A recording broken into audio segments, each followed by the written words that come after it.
This is team number 21921 presenting for the 2022 Engineering Design event. The problem at hand is the consistent contamination of drinking water due to untreated sewage, particularly in Orlando, Florida.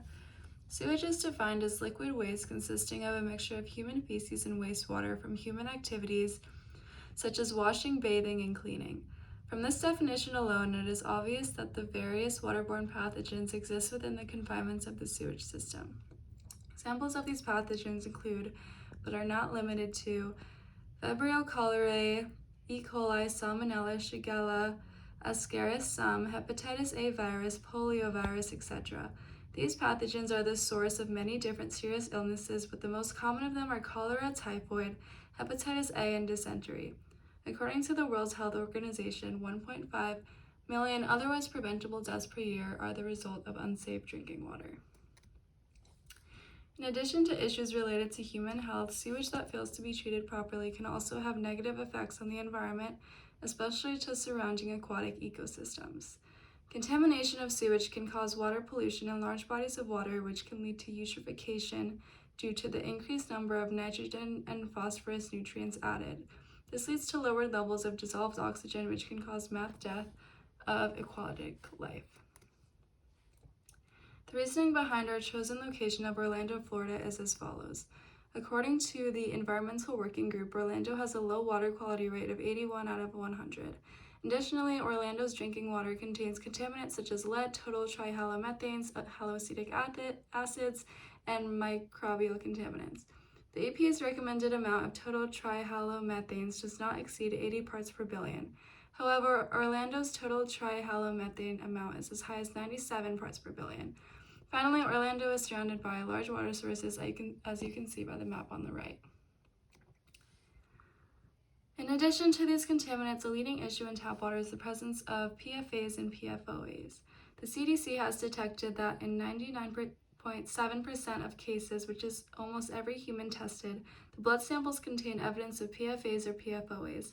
These contaminants are attributed with kidney and testicular cancer, ulcerative colitis, and high cholesterol levels. As of today, unfortunately, there has been no legislative action against the regulation of PFOs/PFOAs. It is imperative that these contaminants are eliminated from tap water, as more than 200 million Americans have already been exposed to these chemicals. The solution that our team ultimately came up with is the implementation of industrial brackish water reverse osmosis systems throughout the lakes surrounding Orlando. Ultimately, reverse osmosis is a water purification process that uses a semi-permeable membrane with synthetic lining to filter out unwanted molecules such as contaminants from drinking water. It gets water clean on a molecular level, leaving exclusively pure H2O behind. Applied pressure is used to overcome the osmotic pressure and push the water from the high concentration to the low concentration of contaminants.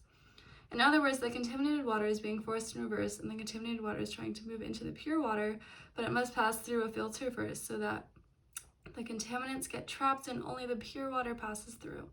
In addition to removing contaminants and sediments, reverse osmosis can also remove microorganisms from the water.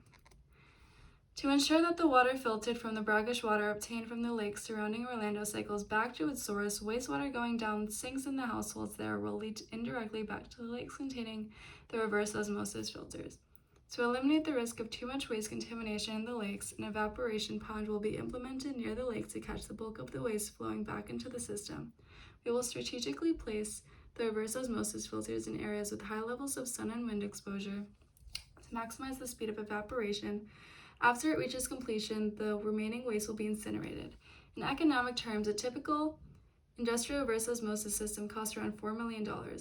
As Florida Governor Ron DeSantis is granting $114 million for wastewater treatment, this value is perfectly achievable. The materials required to actually build a working reverse osmosis system cost over $100, so we were unable to achieve this. However, if we had the budget for it, we would replicate the core process of desalination, which is also a reverse osmosis process. As pictured on the bottom, there is an initial pretreatment that flows into a high-pressure pump. That is followed by an energy recovery device that then goes through the pressure vessels and membrane elements to go through post-treatment. Before entering the seawater reverse osmosis membranes, clarified saltwater is pressurized by the high-pressure pump, typically between 55 and 85 bars, depending on the temperature and salinity